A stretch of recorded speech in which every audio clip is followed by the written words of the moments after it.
Ito ang ating throttle booster na in-order natin. Yan. Para sa mga namamasada, yung mga bumabiyahe araw-araw sa inyong mga motor, ito. Throttle booster para hindi na kayo mahirapang mag-grip ng todo sa inyong mga manibela. Ayan. So, ito yung bagong design ngayon na throttle booster. Ayan. Shoot nyo lang sa manibela tapos i-screw nyo lang to para sumikip. Ayan. So dito na. Pwede nyo nang i-adjust yan dyan.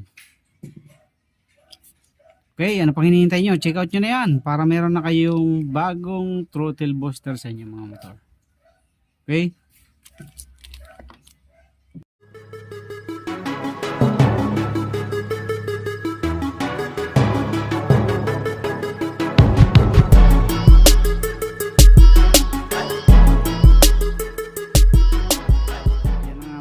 Yung ating dating throttle booster.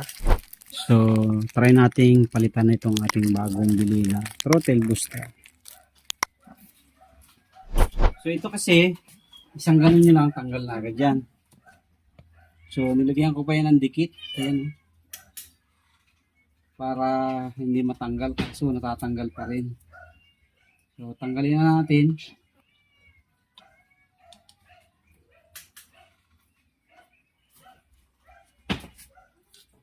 Tapos ito, ilagay lang natin gano'n. Yan. Tapos, i-adjust nyo na lang. Depende sa inyong position ng throttle, ng kamay. Tapos, i-screw nyo lang na gano'n.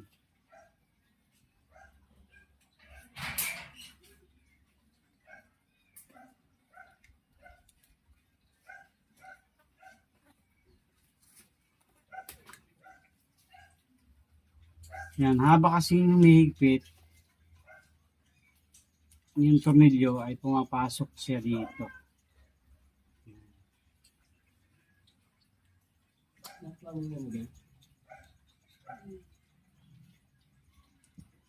See? So, ganyan na siya.